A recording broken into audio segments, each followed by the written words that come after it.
Tim Hauraney in from the Hauraney. It was a Hauraney weekend. You had to be. You just got in the door actually at your where your studio is in your apartment. You've had a long weekend, my friend, and it's been kind of uncomfortable with all the weather conditions. And I'm sure you're going to take a good nap after this. Yeah. So we're going to get you in before the nap, and we're going to talk about the Canadian Grand Prix, which has to be the best Grand Prix we've had this year. It's the best one. Agreed. It was awesome. I thought it was going to be good regardless, but I didn't think it was going to be this good, Adam. And I think a big part of it is obviously because of the inclement weather that we had. Not a lot of on-track running with soft compound, not a lot of long runs. No one was too sure what the race pace looked like. Teams didn't really know what quality sims were. And so that really, just jumbled everything up, which was great for us, right? Obviously, not great for them, but it put on a great show. I honestly, man, that's one of the best races I've seen in a while. Yeah, it was very cool, and it starts with a really surprise weekend from Mercedes. A lot of the conversation going into this weekend was how good Ferrari were going to be, and I don't think that came from Ferrari. I think that just came from media speculation. But there was a bit of a terse back and forth between Fred Vasseur and Jacques Villeneuve. Not Jacques Villeneuve's only controversial moment of the weekend. He was on fire. And yeah, sure was. And Freddie said, "Listen, it's new pavement, and it's a new track, and we aren't reacting well to it." And Tim, what did Mercedes do? We'll talk about the new track in a second, but what did Mercedes do that sort of led to them being so successful this weekend in their lap times, specifically George Russell in qualifying? Yeah, I think, Adam, what this kind of boils down to, and we've spoken about it many times, is just sort of that incremental gains that the team has been making over the past few races. Everyone thought it was all doom and gloom, and I kind of said, look, they've got a good chassis here. Let's just see how they build on top of it. And that's sort of what they're doing. So for this weekend, Lewis had the full upgrade because he didn't get the front wing in Monaco. He didn't want it then. So George got the new suspension, so did Lewis, and I think the new front wing combined with the new front suspension, that's sort of what's turned things around for the team. Now, I think one of the things that, we're not too sure on is if this was track-specific performance, and I don't think they really know either. They feel, and so do the drivers, speaking with them after the race and after qualifying, I think, both drivers feel that the car is in a way better place now than what it was previously. So at the beginning of the season, first 5 races, etc. And I think, Adam, we just have to give this a few more races to really have an understanding of just, how much Mercedes has sort of fought back here and come back, I guess I would say. Because like I was saying, this could just be something that had happened just at this particular track, not necessarily something that will carry over, but, did speak with Andrea Stella over the weekend, and he was speaking about Monaco, and he said there were some laps where George and Lewis were doing at Monaco that there was no way the McLaren would even be able to get close to what the Mercedes were doing in the race in Monaco. So that kind of threw up a flag to me saying okay, wow, if they can get this package really put together, they may really have something here to start fighting for more podiums and potentially wins. Right. And that's huge. That's a big deal. Massive. Yeah, massive. Big deal.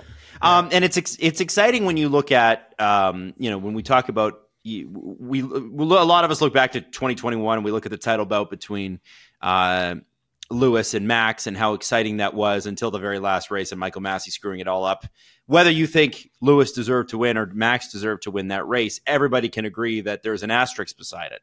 And it's because it's an improper way of applying rules. Now, we look at this and we go, this is a clean, 3 guys could have won this race.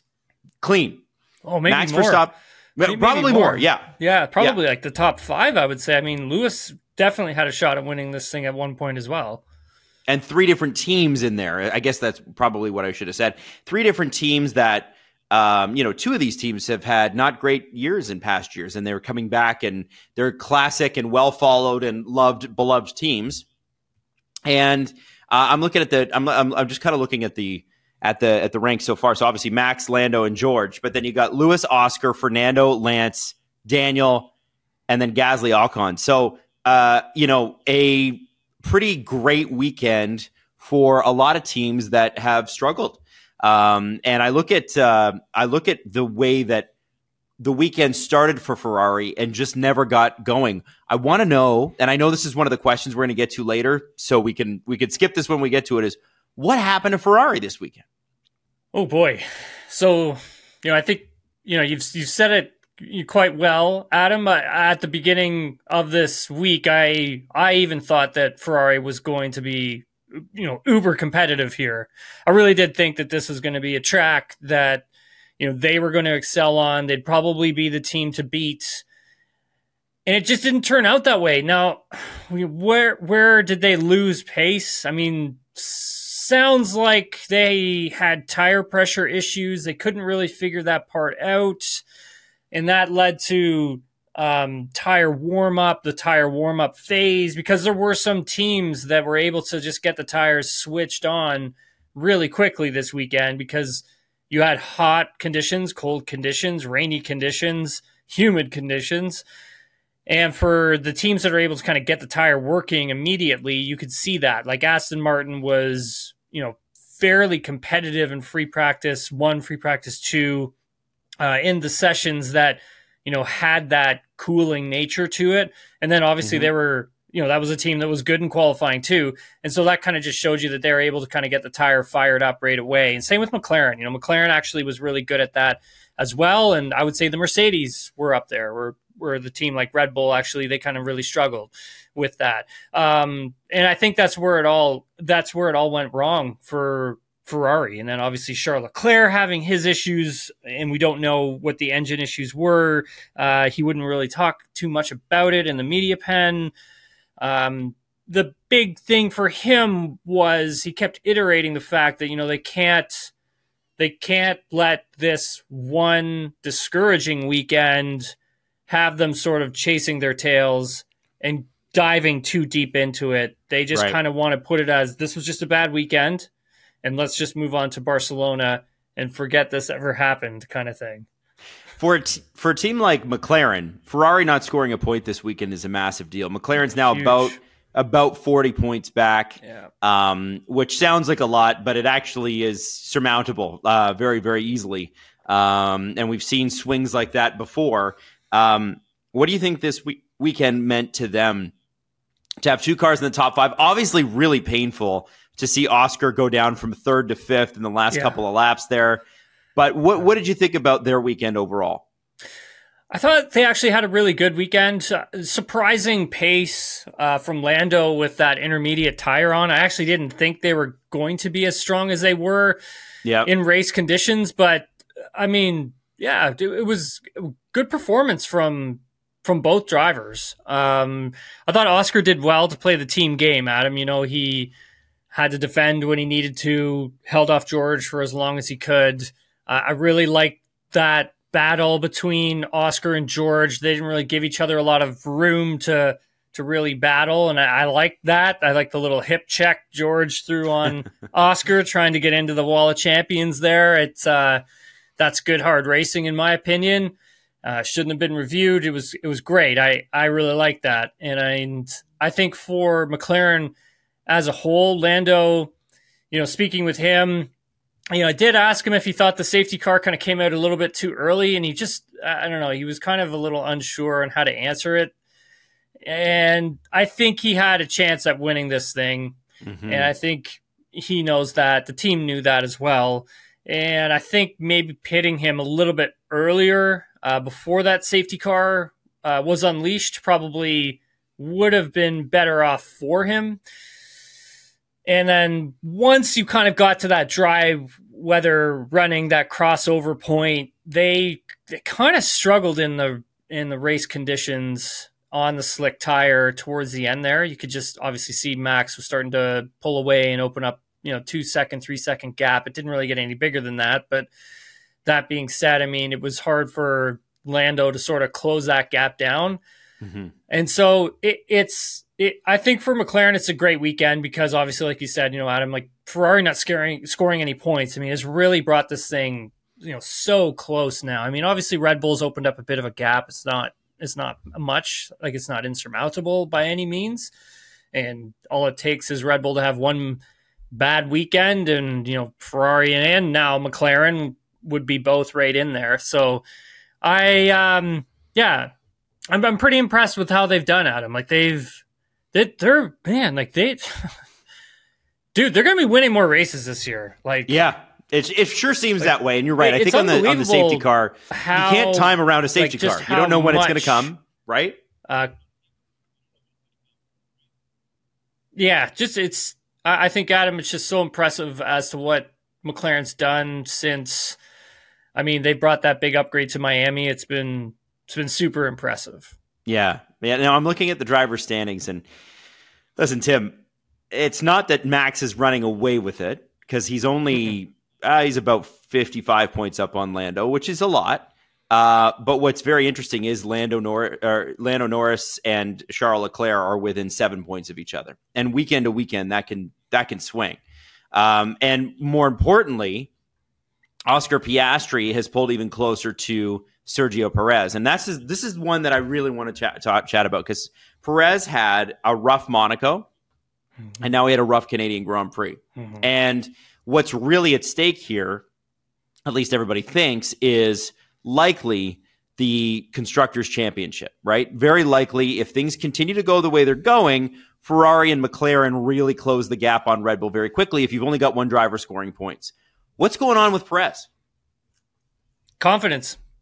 Like I always say, right? It's just with Sergio, he has these moments of the up and down, right? There's just no consistency in that respect when it kind of looks like he loses confidence within the car, and it's hard for him to kind of sort of gain it back. And on one aspect, I kind of understand it because the car is like geared towards Max's style, and his style is very different from a lot of the other drivers and how they wheel a race car. And then on top of all that, it's just trying to limit the mistakes. I mean, he had that clash with Gasly at the opening. I think that damaged some components on the car that, affected him for the entire race. And then after that, I think it also affected him when it came down to braking into turn 6 and getting the car rotated into the corner. Instead, it just spun and he crashed. And driving the car back with broken rear wing, debris everywhere. I think the team did order him to bring the car back, but the FIA, for doing so, has dinged him with a 3-place grid penalty for Barcelona. So that has to be one of the worst weekends a driver could have, after having a big contract being signed. Like, yeah, just I feel bad for Sergio. Like, that's not a great way to ring in and celebrate this contract extension for himself.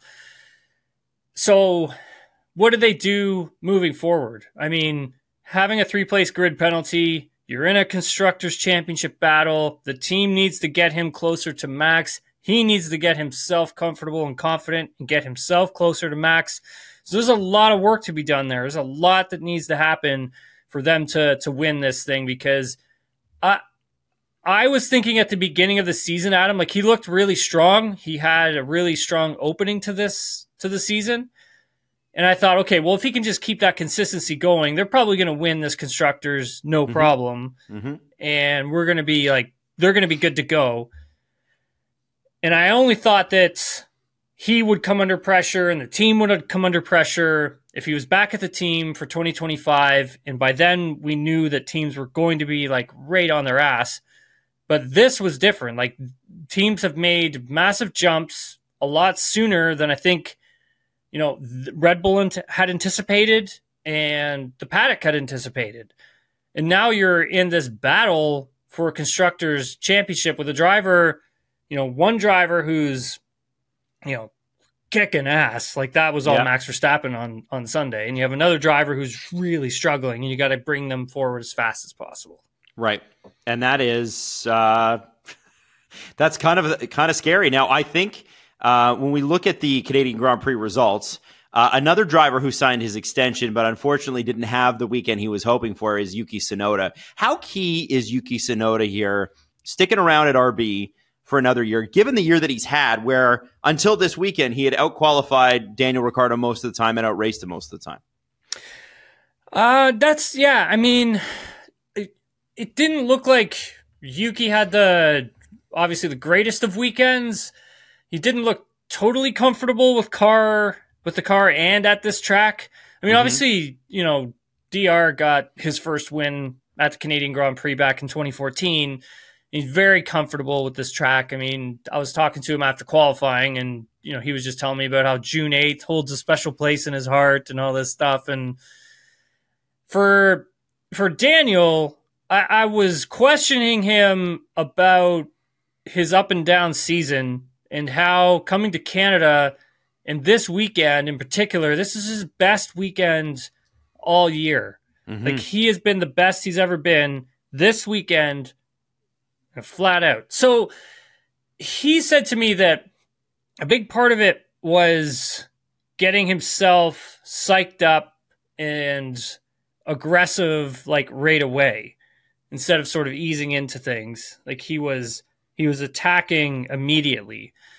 And that was just a mindset for him. And so I kind of like followed up with, what are you going to have to do for the rest of the season to sort of keep that, positive trajectory going? He was just saying he's got to find a way to piss himself off more so he can get angry when he gets back into the car, so he can go and be aggressive again every weekend. So, hey, look, if that's what it takes for Ricciardo to keep those weekends running, I mean, then that's great. I just think also the track suits his style, Adam. I think the team rolled him out of the garage with a really strong setup immediately, and he was able to have the confidence immediately, and so he didn't snowball kind of like Sergio did. And does that mean Daniel should hire Jacques Villeneuve to be his insults coach and just follow him around and insult him before every Grand Prix? Listen, I got to give Daniel credit because Jacques Villeneuve said what he said. There are plenty of people that agreed with him, but I think when you take a closer look, he's wrong. And factually, Adam, factually wrong, of course. Wrong. And we'll get to that. But Daniel came out and had a banner weekend and still had a 5-second penalty and still finished in the points. I think that's a credit to, first off, starting 5th, finishing 8th in that car. It's one thing in qualifying to finish 5th. It's a completely different thing when you and the Alpines are finishing in the points. I think part of that is Ferrari wasn't in the points, but for him to finish that high is really impressive in that car. It's, for all intents and purposes, the 6th best car on the grid. And so you're looking at it and you're going, we might get points, we might get 1 or 2. For him to finish in the 8th spot, I think is huge. I want to talk about Jacques Villeneuve a little bit, Tim, because I think just like me, you would have grown up idolizing Jacques Villeneuve. And, when he won that world championship, that World Drivers' Championship, beat Michael Schumacher. Schumacher was the big enemy. I can remember that. I can remember being 10 years old or 9 years old or whatever I was. And the problem I have found, and I say this only as me. So, Tim, if you have a different perspective on this, I don't want to loop you in and say that we both agree on this. But the more I find out about Jacques Villeneuve, the more I listen to the man speak, the less likable he becomes. And I think it's a real shame that he happens to be the only world championship driver in Canadian history, because his father, Gilles, probably would have won one had he not tragically passed away. And I think second to that, he doesn't seem like a very nice or happy or affable person. And I don't think he's done a lot to grow the sport in this country. Yeah, I think, I mean, I feel look, everybody's entitled to their opinion.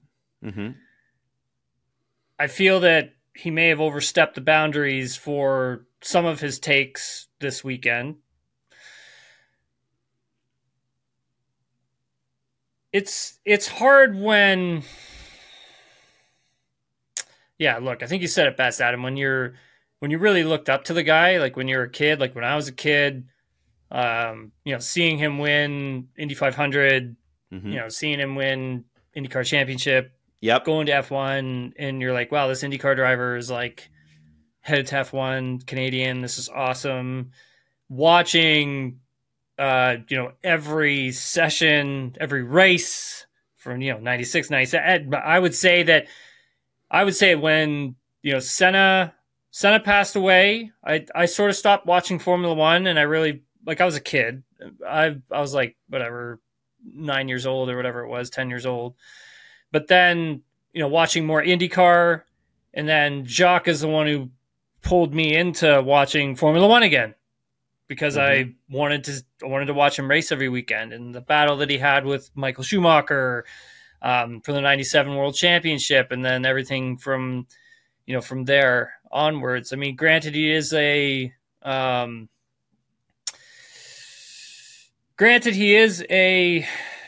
F1 champion, but yeah, the comments from him were a little disappointing all weekend. Disappointing to hear.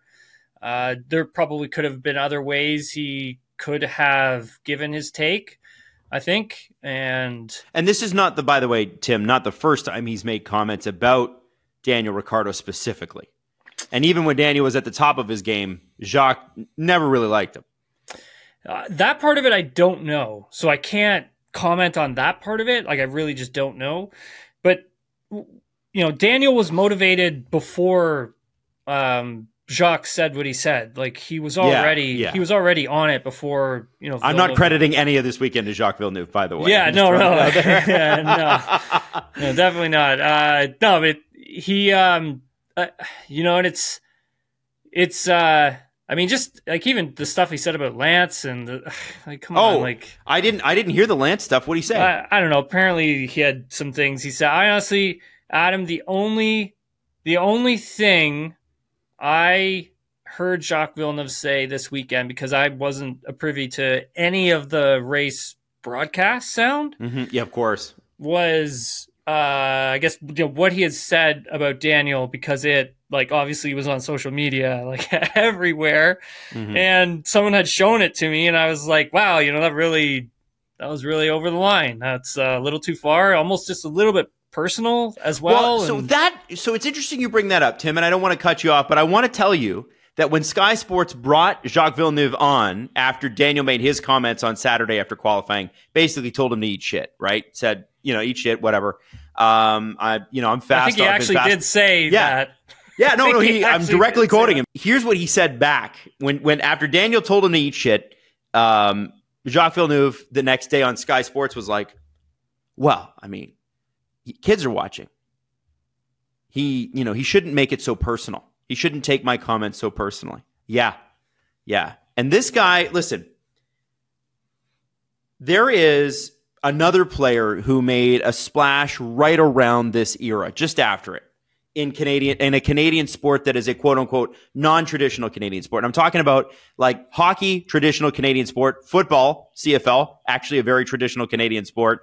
And I would think the other one would be like baseball in the, from the early 90s or mid 80s to early 90s onwards, when the Jays got good and the Expos were almost there and whatever.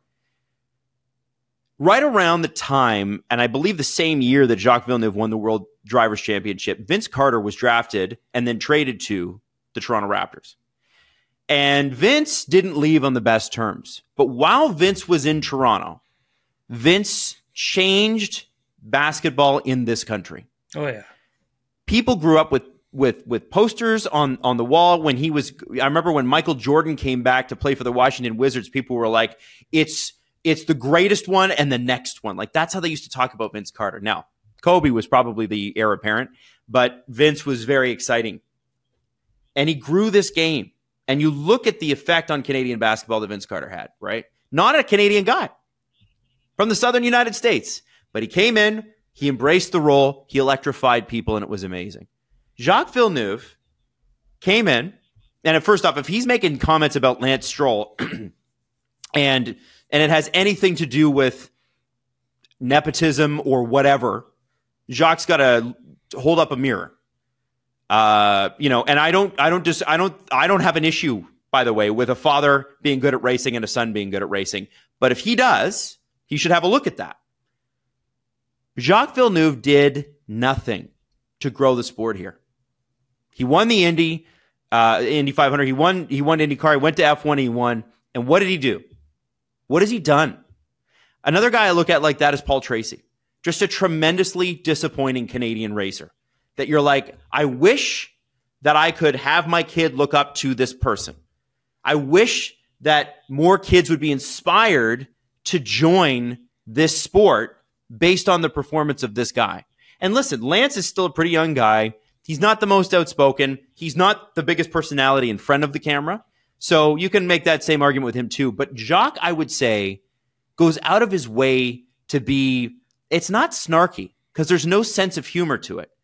Just mean and not relatable. And Paul's the same. And it's so disappointing because those were the two guys when I was growing up that I paid attention to.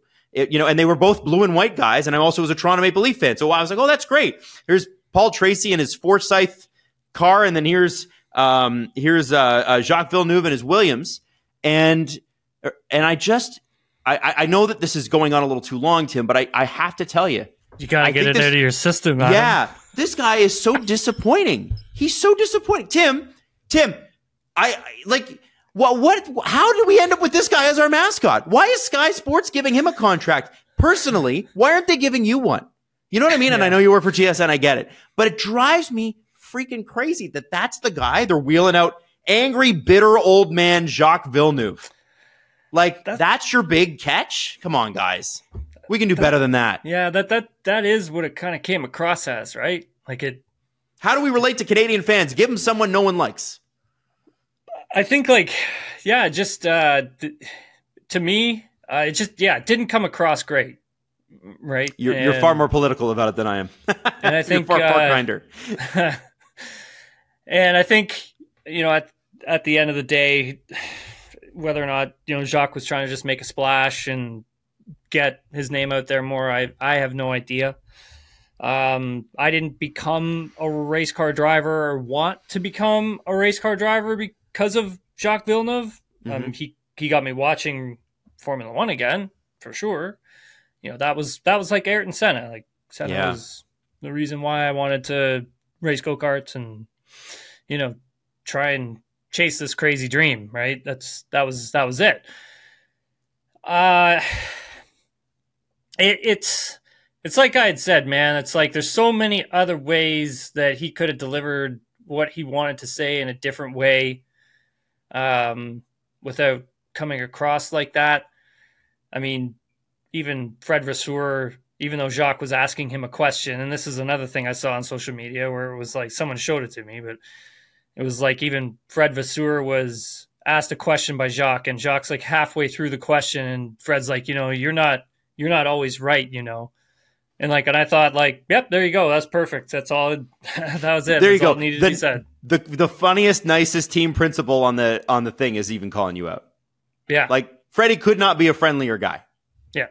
Yeah. He even sort of shot him down, and I see, that's the thing, man. With sports and with commentary and with dropping hot takes, and I think that's why I don't necessarily do it unless I have the facts and everything I know to back it up. Mm-hmm. Because I don't want to just go on here and come on to this podcast or go on to television and just start talking junk, because you're just going to ruin your relationships with people. And it's that's in the long run, you're really screwing yourself. Yeah. Well, and it's pretty clear that he hasn't been watching Formula One, because if he had been, he'd have probably been a little more correct in his take, right? Watch the races. Yeah. Whether or not he has been watching F1 or whether or not he hasn't, I don't know that answer, but for sure, Adam, some of the stuff that I saw that he said was just kind of goofy. You been following along lately? Yeah. Not the. That's, man, Tim, I could say whatever I want. That's the biggest smackdown of all. You been watching? Well, no, I mean, like, I don't mean to be disrespectful. I mean, like, that wouldn't be you. That would be me. I mean, I have to be pretty respectful for Jacques and, what he's done with his career. I mean, incredible driver and, things Absolutely. that he's accomplished, right? That's what makes it all the more disappointing, though, to me. Yeah, I can see where you're coming from. I can see where you're coming from. Imagine Lewis Hamilton was a shitty guy. Like that, what Lewis Hamilton is to British motorsport in the last 2 decades. Imagine he's a bad dude. Instead, he's won the most championships of all time, and the guy couldn't conduct himself better. Could not be a more graceful human being. Oh, yeah. Michael Schumacher, for as much of I think people hard competitor and quote SOB on the track could not have been a better ambassador off the track. Yeah, for sure. And like friendly, and his interviews were great. And there's just it's a shame. It's a shame because Tim, we do this show out of Canada, and that Formula One, unfortunately, and motor racing in this country, I don't think they are where they should be, because I think the sport is so incredible and it's got such a great Canadian background, and we don't celebrate it enough. And he had an opportunity. Fan base too. I mean, huge. We have like one of the biggest, like, if per capita, if you were to, and you and I have talked about this before, Adam, but if you were to like take the ratings from F1 races on TSN, and then you compare them to what's going on down in the States, they don't even, like, per capita, they don't even line up. Like, F1 here is a bigger draw. It's just we don't have as many people here as we do in the United States. So the Canadian fan base in this country is massive, man. It's huge. You should have seen, like, oh my God. And this is where I love the Canadian Grand Prix, because the hardcore Canadian race fan, the hardcore Formula One fan shows up, and they know exactly what the hell is going on the track. Yes. Because you can hear them over the speaker. I can hear them in the media center on the littlest of storylines, and they're losing their minds because they know what's going on. They are so plugged in to what's happening out on track. And so, yeah, I mean, obviously there are other folks who came in to Canada to watch the race from other parts of the world. But yeah, like, it's just cool to see. It's cool to see, like, fans holding up Canadian flags in the grandstands and stuff. Yep. So yeah, Adam, we have a huge F1 fan base here. We do. It's massive, and they're smart, and they know what's going on. And I just think the sport, from myself, I try to represent, when I go places, Canada, as I think Canada should be represented: polite, respectful of people's times, and treat people the way you want to be treated. And engaged, too, because you know what's going on, don't you? Now, Tim, I will say this. Let's get rah here. 7th place finish for Lance Stroll. Yeah, man. One of the best Canadian finishes we've seen in, well, it's been a long, long time, probably dating back to Jacques. He has not had a lot of success at this track. Actually, Adam, to back to the success that Lance has had here, in 5 of the last Canadian Grand Prix, he scored points. Oh, he did. Okay, all right, fair. Yeah, fair. So that, just a little stat there that I actually threw at him in the media pen. Did he realize that? Was he like, oh? I'm not sure. Actually, I should have asked him. I threw the stat at him, and I kind of asked him, how he felt his weekend went. I think because coming in, Adam, we talked about it as well. I thought it was going to be a bit of a struggle for Aston Martin at this track, and I was totally wrong, which is great. I mean, there were parts where, if Ferrari had have gotten through to Q3, then I'm not sure both Astons get through to Q3. I mean, maybe they do, but that being said, I mean, I think they overperformed. I think both drivers overperformed, and I think both drivers.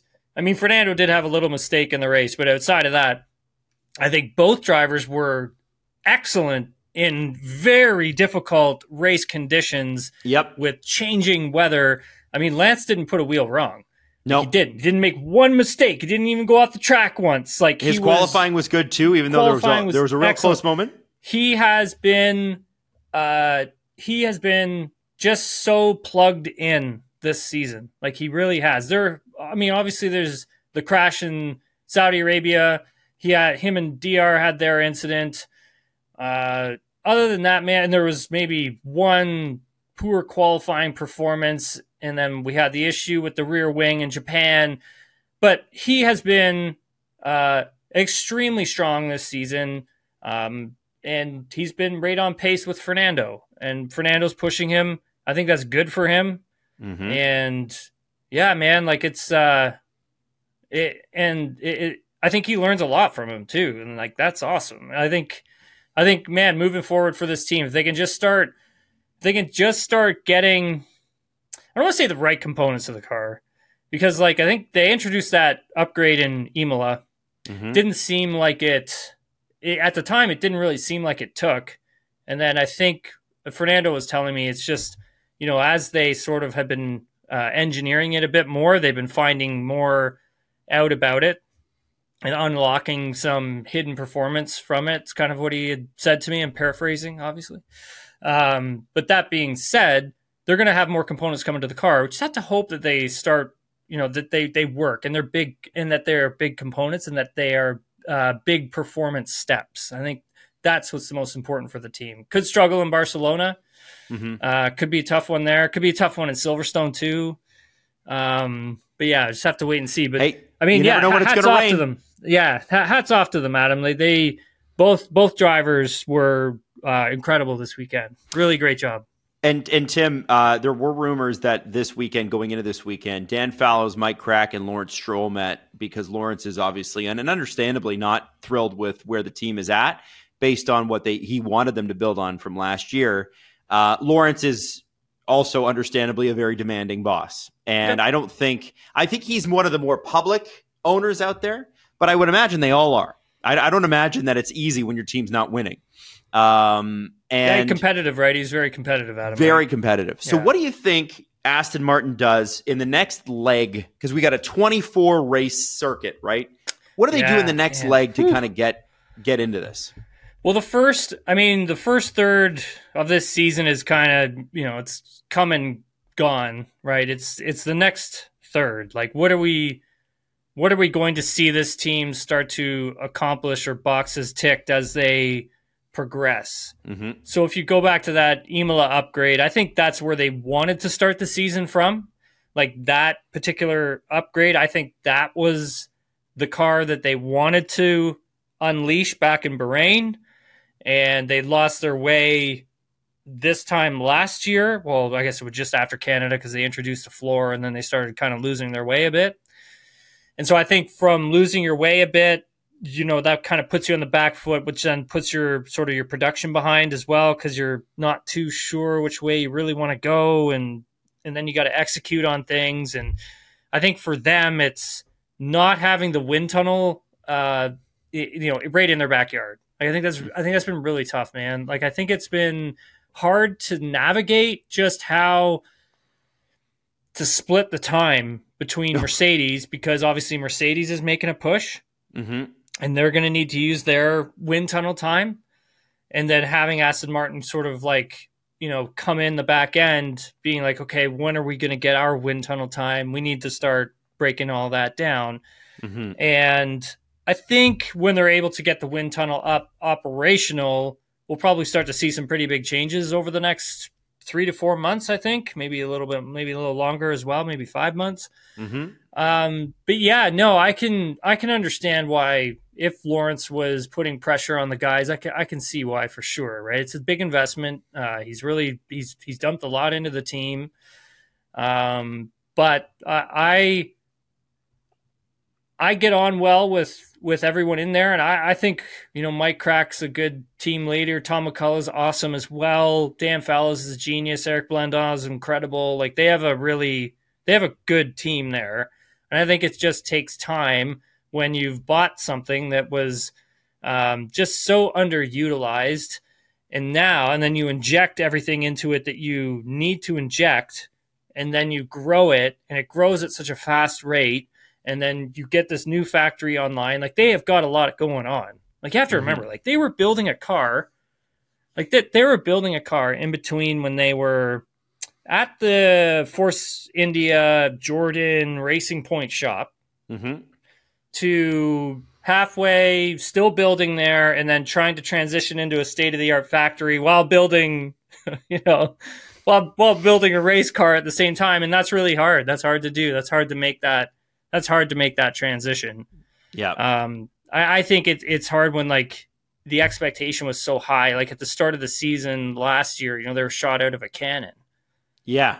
And it's kind of hard. Like it's like, and then everybody else is like caught up. Like all of the teams that have that infrastructure, they've already like made massive steps. Yeah. Yeah. Well, when's the factory? I know you've seen their new factory. When's it all go online? So the factory is like pretty much operational and ready to go. It's the wind tunnel that they're still waiting on. And that was always going to take a long time to implement and put together and get ready. I think it should be ready for around July, August. Don't quote me on that, but I'm pretty sure it should be up and running by then. But I'll find out more in the next few weeks. Okay. All right. Tim, something else that obviously, we've been talking about is what's going on at Alpine. And obviously, Esteban Ocon will be leaving. But notably, and I actually had to tell you this before the show started because it's kind of gone unnoticed. I told you about a message that Esteban sent to his team, and you told me about what it was like to talk to Esteban on the ground. So this is great. So I'm going to give you my side first, which is there was a weird chat where he says to the team, I did what I was supposed to do and you didn't. And I'm being polite. I'm paraphrasing, but that's kind of what he said. You talked to him after the race and you thought, hey, this guy's going to be happy. He scored points. Yeah, because I didn't. So when you're in the media pen, so I was paired up with Lawrence Barretto and we were together. So it was TSN and F1. We were a unit, and we were a unit in Miami as well. And so he and I are in there doing interviews with the drivers. So he gets the driver, then I get the driver. So I kind of gotta, since I don't get the driver first, I gotta kind of be creative with my questions. Because I have seen other. I'm going off on a tangent here. Go. I have seen other TV broadcasts where, the driver will come up and I guess it would be the main network would ask the question, and then the secondary TV broadcast would be right beside there, like I was. And then they would sort of not ask the same question, but ask a similar type of a question. Mm-hmm. And it's kind of like, well, the driver's got to be checked out by then, right? Because they're just going to say the exact same thing that they just said to whatever broadcaster. And so I'm always like, okay, I've got to think about something creative that I'm going to be able to piggyback off of whatever Lawrence is asking. I got to try and listen to what's being said and then quickly come out with something that has them carry on the train of thought. And that, man, is so hard to do. I cannot tell you how difficult that is to do. So for Esteban, he came over and he started talking to Lawrence, and we didn't have commentary in the media pen, so we didn't notice anything different that was going on with Alpine. And when I say we, I mean like myself. I didn't notice that. I didn't see what happened between Pierre and Esteban on track either. And so when Esteban came over, he's kind of like, yeah, I'm really disappointed. And, I played the team game. I've been the nice guy, and I'm paraphrasing. He's like, and I've been the nice guy too much. And he was like talking about letting Pierre go by so he could chase after DR. And then I was kind of like, well, I'm like, did the team not order Pierre to give back the position if he couldn't have gotten Daniel? And he said no. And then that was it. He walked away. And I was like, oh man, I thought I was gonna come in like with, hey man, congratulations, getting points like this week. I was gonna be all positive and stuff. I was like, oh damn. Kind of felt bad for the guy, and so I don't know the full story of what's going on there yet, but it sounds like you might. That might be it. Pierre was happy when he came over, as I was talking to him. He was pretty happy with getting points. He was happy for the team. didn't address Esteban in their situation, but I think for them as a team, he's waiting for more performance and more upgrades to come to the car, and I think, and they look better. I think, yeah. I was just gonna say, like, I think that they are prepared to make a step at some point. Okay. So, I mean, however big that is, right, Adam? I mean, like, they still have a lot of weight to drop on the car, and like the engine needs to be a little bit better, but yeah. Mm-hmm. Okay. Well, but I mean, again, right? Spicy relationship between those two, and a lot of stuff going on at the team, between obviously Esteban and the team. And so it's, a lot going on there. Definitely awkward for sure. Right. Yeah, that makes sense. Last thing, before we let you have a nap. Oh, buddy, we got questions too. Like, oh yeah. Okay. We're not napping. We're not napping today. Let me get this one in. Oliver Bearman will join Haas in 2025. This is from the Daily Mail's Jonathan McAvoy. How much credence do you give that report? June 8th is when it came out. I think, I've said, we've talked about this, Adam. I definitely think he's going to Haas. Like, I really do. I spoke with Io Komatsu this weekend. He never told me that is what was going to happen. Mm-hmm. But yeah, he does. He does rate Ollie very highly. And yeah, I think, and Bearman was there this weekend too. He was with Ferrari. He's kicking the soccer ball around. Yeah. Oh my God, dude. So like they brought this soccer ball out into the paddock, and like Bearman was like kicking it around and kicking it to another team member. And the team member like gave it a little hoof, and it went flying over Ollie Bearman into the Ferrari hospitality and just cleared Fred Vasseur's head. I was standing right there watching it. I was like, oh no. I'm like, whoa. Not good. Not good. No, not at all. It wouldn't have been good. But no, I think honestly, man, like I could see Ollie at Haas. Whether or not he's signed a deal, I don't know that. I could expect an announcement about that in the coming months, though, for sure. I would not be surprised one bit, because I think Haas definitely wants to take him on board for sure. Okay, that would be a big win for them. Big win for them. Okay, let's get some questions, Tim. Sure. So, Adam Parthlad wants to know, when is Jacques Villeneuve coming on the pod? He's welcome on any time, but I will question him about why he's got to be so grumpy in every quote that he's ever quoted in. I would ask him if his perception or our perception of him is unfair. That's what my first question would be. Copy that. Fiona asks, is there anything to the timing of Yuki's renewal announcement? So Tim? Don't mind me. I'm just enjoying the pot stirring. Well, I mean, look, Yuki, I think, would already have known that he wouldn't have been a front runner for that seat. I think, that was part of the course. I think we all kind of knew that Yuki wasn't going to be the front runner for the seat at Red Bull Racing. Obviously, they had their options. Sergio, DR, obviously Carlos as well was in the mix at some point. Big thing with Yuki is that he got an extension. He's sticking around at the team for another season. I think that's big for him.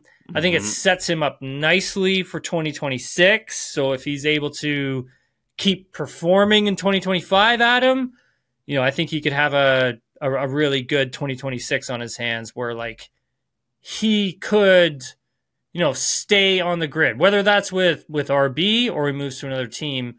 That remains to be seen, because I am always curious about like the Honda partnership, Adam, between like Red Bull Racing and RB V-Carb. Because I would want to know if that funding that Honda gives to them, and this is stuff that we just don't know yet, but if that funding then doesn't get cut off, but starts to dive down, because they probably will ramp up to go to Aston Martin, if that makes any sense. Yes, it does. Absolutely. Yeah.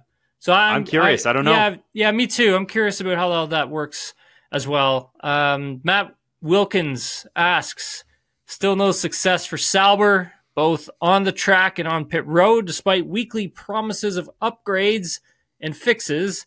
Is there a realistic hope for significant improvement before the 2026 car debuts? What do you think, Adam? Well, I'm gonna spin that question on its head, and I'm gonna put it on you, Tim. Here's my question: how much is it negatively affecting their pursuit of Carlos Sainz? Yes, good question. I would say, yeah, it may, for sure. The thing is that you want to make sure that, I think, the team, your performance is trending on the right trajectory throughout the season, where it kind of just seems like Sauber came out of the gates and then they kind of just not flatlined, but just stayed at the one curve, and they didn't go up and they didn't go down, and everybody else sort of went up. Yep. And I think when, Matt asks about, upgrades, all these promises, he is right, because that is one of the things that Valtteri kept preaching during our media session at the end of the race on Sunday, was that we just need our upgrades, just need to bring the upgrades to the car, just, so, and they need to be big upgrades, he's referencing. And I tend to agree with them. They do need to have a big step somewhere. They need to start showing the performance somewhere. I mean, they've got a great crew there. They've got a team that really works their ass off, is very passionate about what they do. Now, whether it comes down to like how much money is being spent on everything, I mean, infrastructure wise, they've got a good wind tunnel. They've got a good little factory there. So I don't see why this team, can't be one of those that makes a push like Alpine and starts getting into, starts battling for qualifying in 15th, 14th, and then steps up to maybe 10th kind of thing by the end of the season. So, right. Okay. From J Money, he's got two questions. We'll just grab one of these, man. Thoughts on the two Haas's starting on wets versus the rest of the field? Starting on intermediates. I liked it too. Would it have made sense for any other team to start on them? That's actually a really good question. I think at the beginning, listening to Hulkenberg and Kevin, it got them up where they could actually maybe potentially battle for a point. Sure. Which I think was the end goal for all of that. I think the drivers questioned whether or not they should start on the intermediates. It sounded like Kevin was kind of like, even though, paraphrasing again, even though like we made that progress up, it was kind of like hampered because of the drying conditions and the intermediate tire just turning out to be the better tire eventually. I tend to agree with him on that front, because there was just so much carnage and chaos scattered throughout the race, where I think they probably would have ended up where they ended up. I don't see them actually making that jump into the points. I see them just on the fringes, even if they were on that intermediate tire. Both drivers drove well, though. I thought both drivers did well this weekend. Take a few more from Steelzo. Mercedes has made some great race improvements. Now having a car that looks competitive, how much will the Lewis Hamilton versus the team drama impact Mercedes finish in the Constructors' Championship? Interesting one, Adam. I mean, like we were so at the end of qualifying, it was interesting. Like Lewis's comments about, he would how do I want to word it? It was like I just didn't really understand like what he was driving at, because I was like, well, both of you got the same. I'm thinking in my head, I'm like, well, both of you got the same upgrade, so I don't understand like what he's getting at, because they both had the same equipment. Yep. And whether or not, I don't know, maybe Lewis was doing something different with tire pressure. Like maybe they wanted to try something different there. Maybe I don't know. That's what it was. Like I can't say for certain. In the race, though, Lewis did admit to me that he needs to do a better job of getting his head into these races. And you know what? I think if Lewis doesn't make some of the mistakes he makes and maybe qualifies one or two positions higher, I honestly think this is that would have been his race to win, to be perfectly honest with you. Well, and I think, Tim, now that he's got a car that can win races, I think he's going to feel a lot better about that. Yeah. It's hard, man, when you're leaving a job to stay engaged. It's really hard. And as much as it's Formula One and he's making all this money or whatever, we're human beings. So I can see how focus has been tough. I can imagine that. And I don't hold it against him.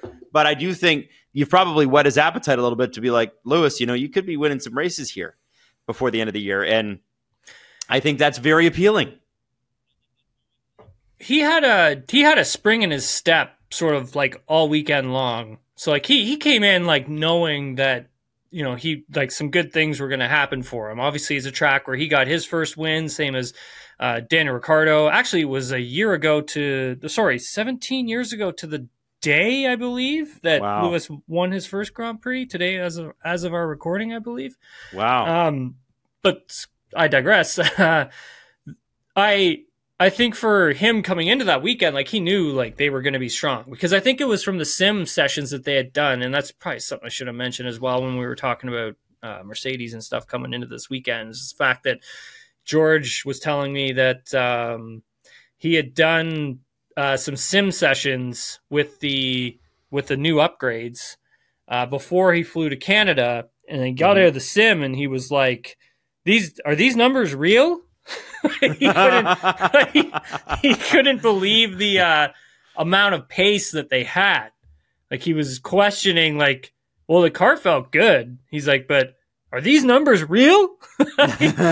So coming into Canada and then getting pole position, I mean, yeah, it turns out that, those numbers were real. That's pretty cool. It was real performance from them. And, again, George in the same boat as Lewis, doesn't make as many mistakes as he does and tries to stay focused in some parts. I was talking to George after the race. He was really hard on himself, maybe a little bit too hard on himself, to be frank. I think he comes away with the win for sure. I mean, that's just how great this race was, Adam. I mean, there were so many different drivers in contention for race wins, but like George again, if George doesn't make some mistakes, George doesn't get caught behind Oscar, if George doesn't go off in some points, I mean, yeah, he's right there, because Lando was saying that like he felt that George had the fastest car in the dry conditions. He said he was probably faster than Max was, and maybe taking that, whatever it was, that other, I think it was a second stop for slick tires, I think maybe that wasn't the right call. Maybe should have left him out. Right. Yeah, but again, you can't plan around that necessarily. You're taking your chances. You're hoping that you do the right thing. But race like that with intermittent rain, it's tough. Any more questions, Tim? Adam, I haven't really got to ask you how you feel about, this is a question from Ron, but I kind of want to turn it around into something else. But he says, why in everything F1 did Red Bull give Sergio Perez a contract? I actually want to just ask, what do you think about Sergio's contract? I think they're looking at the 2022 to 2026 era as an era, and then they're going to make some changes in 2026. So 2025 next year, and then 2026 that's when the changes. Will Max still be there? Right now, we don't know. Right. Carlos Sainz apparently was told, listen, the only two people we want in the seat next to George long-term are Max Verstappen or Kimi Antonelli. That's it. So that's why, there's no Mercedes deal for Carlos there. So yeah, I think when Sergio is at his best, no one talks about it. When Sergio is not at his best, everybody talks about it. And that's the tough part about being the B driver at Red Bull. There's a defined A and a defined B, and Sergio, you're it, and it's hard. And by the way, you like your car set up one particular way. Too bad. We're setting it up the way Max wants it done. So when he does go through these losses of confidence, which are easy, people forget the amount of pressure that this guy is under, and not everybody can handle it. Carlos Sainz apparently inquired about that second Red Bull seat. And people forget that Carlos Sainz Sr. and Jos Verstappen almost killed each other. They don't like each other. And so you know, they're trying not to mess with Max in his happy place. Max knows Sergio's not a threat. There's no rivalry there. The backup to that was if Daniel had come in and blown the wheels off the car, then that's an easy decision. They'll put Daniel in there. So Sergio's not hurting anybody. Him not being in the points is unacceptable. They still have all those options available to them. And I think the prudent thing to do when there really isn't a great vision on what it's going to be in a couple of years is to keep what you have. You just won 2 Constructors Championships in a row, and you're going for your 4th World Drivers Championship here. I would say that things have gone pretty well. Why mess with it? Yeah, it's just not breaking and making sure they're keeping the continuity at the team. And that was actually one of the big things for Christian Horner, was keeping continuity. And I mean, again, if when Sergio is on, he's, you know, very handy to have around, because yeah, he's a good Formula One driver. Let's not forget that. Yeah. But I think, you know, if you look at Red Bull Racing, sometimes they've done this in the past where you've got your 1A and your number 2, right? You've got your number 1 driver, you got your number 2 driver. Mm-hmm. And a lot of successful teams who go on to really, you know, have those dominant seasons have that, right? They do have that. And so you don't get what, you know, Gavin Ward's come on here and talk about that. And that's a guy who knows that all too well, where you have a really great car and you have 2 really great drivers. It doesn't work. Mm-hmm. There you go, buddy. That's not even like everything that from this weekend. We're just cutting it short at like the hour, man. Like, there was so much, dude. There was so much, like regulations, like just. Well, we can hit some of that Thursday. Holy cow, man! We got absolutely. I was saving it for Thursday because there's a lot that I learned from that as well. Beautiful. Well, Tim, I hope you get a good little snooze in, and welcome back to Toronto, my friend. Thanks, buddy. Appreciate it.